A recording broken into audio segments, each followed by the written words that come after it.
Sem marcador. Tocar 2 vezes para ativar, marcadores disponível. Use o gesto deslizar para cima e para a direita para conferir. Saudações em Cristo Jesus, nosso Mestre e Senhor. Primeiramente, damos graças a Ele, a esta força criadora que criou esse universo infinito. Nós estamos por aqui. Nós somos do canal dos deficientes do GK, Grupo Ecumênico do Caminho do Amor. Se você está pela primeira vez em nossa página da internet, escreva aí. Nos ajuda a divulgar a nossa pesquisa, nosso estudo. Principalmente você que tem qualquer deficiência física. Nós podemos consertar o mundo, porque ninguém mais do que nós temos a força de superação, de superar a dificuldade. Porque as dificuldades não é para varrer debaixo do tapete, não. O problema da vida é para a gente resolver. Os obstáculos é para a gente tirar ele do caminho. Nós temos condição. Nós sabemos o que fazer. Porque nós pesquisamos. Nós corremos atrás da dificuldade para resolver o problema. O nosso estudo que nós fazemos, que é 7 passos para uma vida melhor, para renascer. Você assistindo esses 7 passos, estudando, você vai renascer a uma vida melhor. Porque você vai pensar melhor. Porque nós somos espírito. Nós somos imortais, nós somos seres pensantes, nós somos uma energia que evolui. Nós fazemos parte da força que criou esse universo. Nós fazemos parte dele. Nós estamos gravando 7 passos para renascer para uma vida melhor. Nós gravamos o primeiro passo, o que é o homem. O segundo passo, o que é Deus. Todos eles nós começamos na Epístola de Paulo. Por quê? Paulo é o precursor do cristianismo, do cristão. Paulo e João Batista. João Batista foi o precursor da Boa Nova, da primeira Consolador, que é o Evangelho de Jesus. É a única doutrina, o único ensinamento que pode libertar o mundo, trazer paz para a humanidade. Coisa que a igreja, a religião, a política nunca conseguiram. Porque eles buscam a paz de uma outra maneira. Paz se consegue com paz, com amor, não é com guerra, não é com derramamento de sangue. Um erro não justifica o outro. A lei universal é esta: ama e será amado, perdoa e será perdoado. Nós vamos colher o fruto da semente que nós plantamos, porque o universo é a lei da sementeira. Aquilo que você planta, você colhe. João Evangelista anunciou a chegada do reino de Deus. A ferramenta que ia arrancar a planta que o pai não plantou, arrancar até a raiz, ia tirar o fogo, ela ia queimar até a cinza. Para quem que ele falou isso? Para os religiosos, para a igreja. Apóstolo Paulo, agora, no terceiro passo, que é Jesus, o Messias verdadeiro. Então Paulo escreve na sua epístola. Percebe, meu irmão? Paulo, ele nasceu na igreja. Desde criança, ele foi educado. Ele sabia de cor toda a lei. E perseguia e matava quem pregasse as boas novas. Mas quando Jesus se apresentou a ele, ele nasceu para uma vida melhor. Agora, ele, na sua epístola, ele diz, aquele que estão em Cristo Jesus é uma nova criatura. As coisas velhas passaram. Porque o seu evangelho, o evangelho de Jesus, é o poder de Deus. Mas para aquele que crê. Porque os religiosos estão em cima do muro. Eles se dizem evangélico e cristão, mas não seguem nem o evangelho nem o cristão, porque estão em cima do muro. O ensinamento diz que você não pode servir a dois senhores.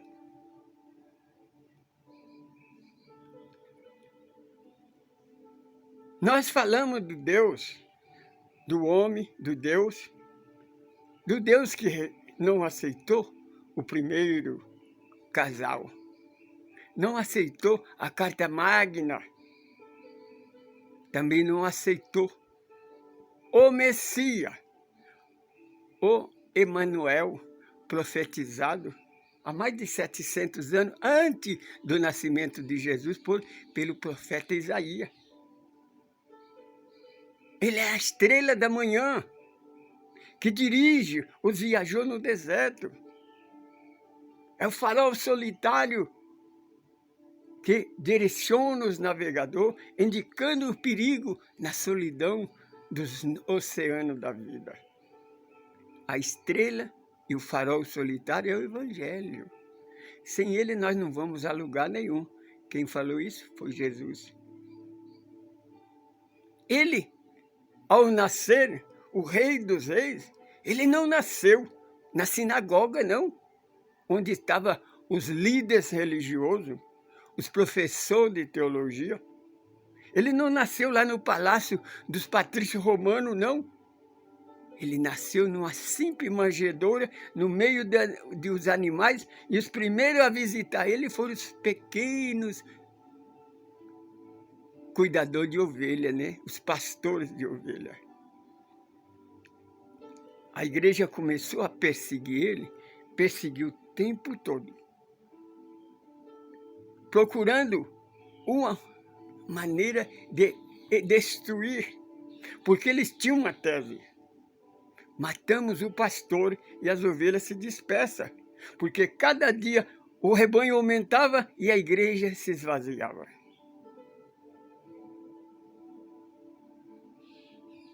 João Evangelista escreve que a igreja, a lei, veio por intermédio do homem, mas a graça e a verdade vieram por intermédio dele, o Emanuel. E ele testifica, essas palavras não são minhas, eu trouxe lá de cima, do Pai Criador. E essas palavras eu ouvi dele, percebe? O Senhor Jesus, ele disse, este Deus verdadeiro nunca foi visto pelo homem. Nunca ninguém viu ele, nem falou com ele, a não ser o Filho, que é ele, o primogênito, que ouviu dele. Aquele Deus que nós falamos do Velho Testamento, da igreja, era visto por todos, conversava por todo mundo, andava entre eles. Percebe? Agora, o mesmo Jesus, esse que eles rejeitaram, ele ensinou. Está a Carta Magna, está no capítulo 5, 6 e 7 do evangelista Mateus. Examina, você vai saber quem é o verdadeiro Messias. Ele nos declara ser ele a porta, a única porta. A outra porta é de ladrão e salteador.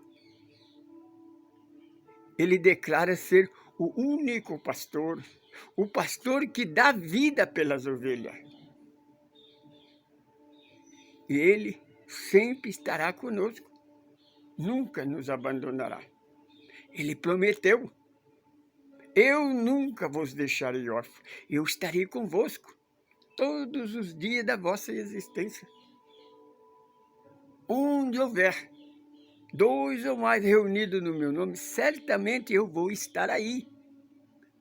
Nesta hora, ele entra, quebra todos os paradigmas e nos atende da melhor maneira possível.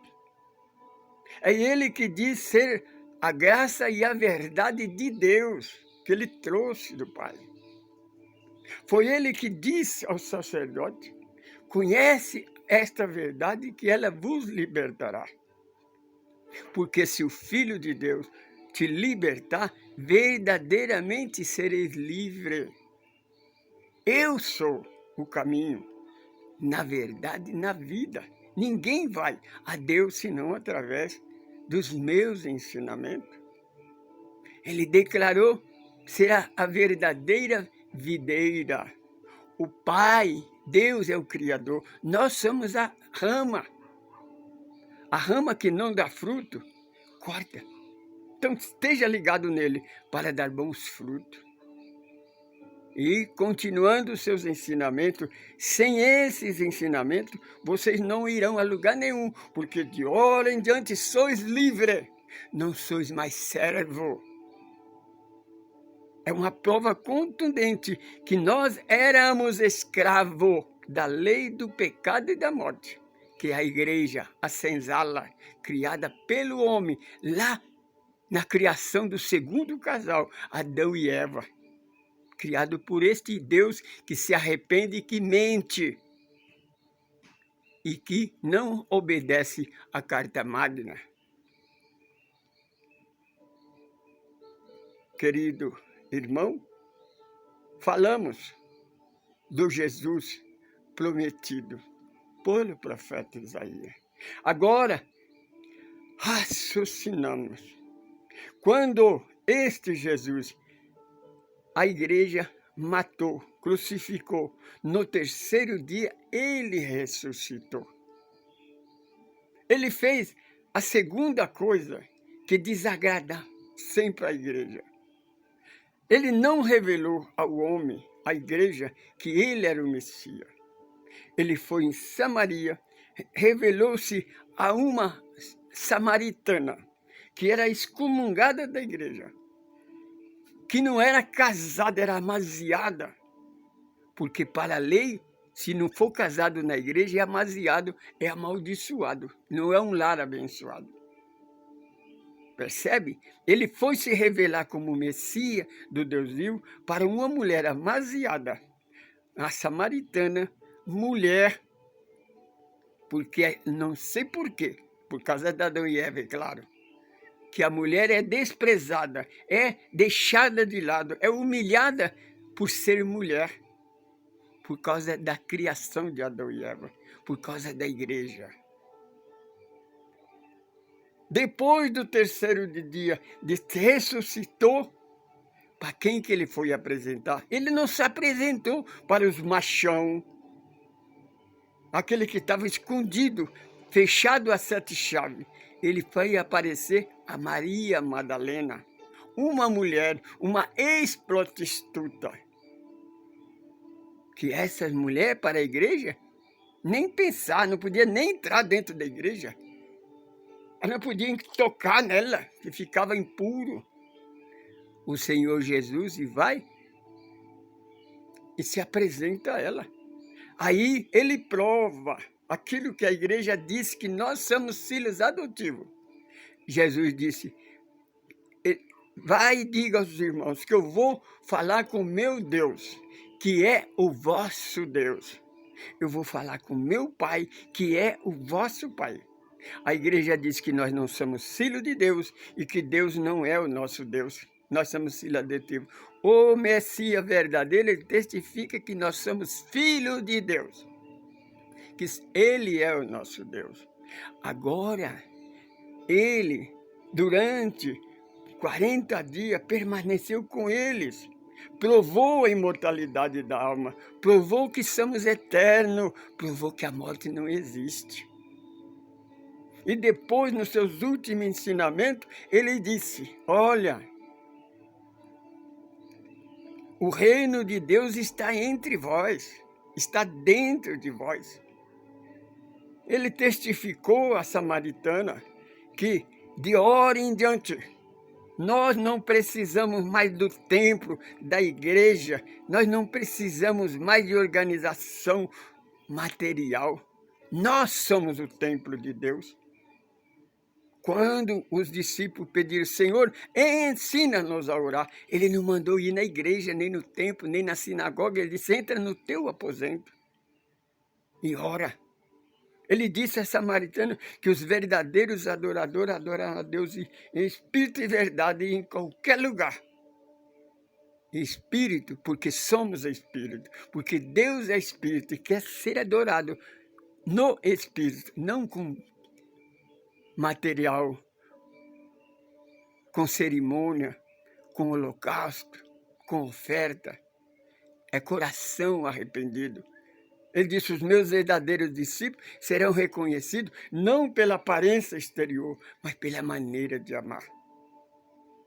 Pensa que a igreja desistiu? Não desistiu, não. Agora, sabe o que eles falam? Que Jesus foi embora, mas ele vai voltar um dia. Nós já estamos no 3º milênio. Ele não voltou até hoje. E tem uma coisa, nós devemos torcer e orar para ele não voltar. Porque se realmente esse Jesus voltar, que é o Jesus da igreja, foi eles que criou esse Jesus. Porque eles sempre foram contra o ensinamento de Jesus. E quando esse Jesus voltar, que é o Jesus dele, que eles criou, é realmente igual ao Deus que eles criou. Jesus, o Messias, ele pregou durante 3 anos o amor, o perdão, a humildade e a benevolência. Agora, o Jesus da igreja que vai voltar, ele vai fazer tudo o contrário. Vai chutar o pau da barraca. Então, às vezes eu pergunto, será que ele esqueceu? Porque o Jesus verdadeiro lá, a última palavra da cruz, ele disse: Pai, perdoa, porque eles não sabem o que fazem. Por que que Jesus voltaria agora para julgar, para condenar o mundo? Se ele falou várias vezes para a própria igreja, para o sacerdote: eu não vim julgar o mundo e nem condenar o mundo. Eu vim salvar. Sabe por que que a igreja não prega isso? Porque Jesus veio salvar nós dela, da igreja, da escravidão da igreja. Então esse Jesus, o primeiro erro é só você raciocinar. Quando ele voltar, né? Os anjos vão fazer um barulho. Aí disse: aí todos os olhos verão. E ele tocará trombeta nos 4 cantos da terra. Eu falo assim: eu pago para ver. Como é que eles vão encontrar os 4 cantos da terra se a terra é redonda? Tenta encontrar o canto num círculo, numa bola de futebol. Segundo, a última profecia de Jesus, ele disse: o mundo não mais me verá, só vocês, aquele que estiver enquadrado no meu evangelho. Por que que Jesus iria voltar a sua palavra e agora todo mundo verá ele? É só você pensar mesmo, raciocina. Porque a verdade, ninguém pode com a verdade a não ser com a verdade. A mentira tem que estar sempre cobrando uma mentira para cobrir da mentira. O Jesus verdadeiro é esse, aquele que prometeu. Ele disse: eu nunca vos deixarei órfão. Eu estarei convosco todos os dias da vossa vida, até a consumação do tempo. E nos alertou: vocês serão perseguidos e caluniados pela igreja. Não é pelo mundo, como traduzem, não. Pela igreja, porque quem persegue desde o começo é a igreja. A igreja persegue o ensinamento de Deus desde o primeiro casal. Por quê? O homem é mais soberano do que Deus? A igreja é superior ao Criador, que é infinito. Convidamos a você a aceitar o Jesus verdadeiro, o Messias do Deus vivo. Venha estar conosco. Estamos do grupo ecumênico do Caminho do Amor. Eu sou Francisco Pedro. Eu sou um administrador deste grupo. Nós queremos encontrar com você. Você deficiente ou sem qualquer deficiência. Vamos ajudar os nossos irmãos religiosos, porque estão dormindo o sono da indolência. Os irmãos religiosos, os irmãos políticos, são deficientes intelectual. Precisa da nossa ajuda. Precisamos mostrar este amor. Única doutrina que pode trazer paz e liberdade para o mundo. Portanto, saudações. Paz e liberdade. Esse é o nosso lema.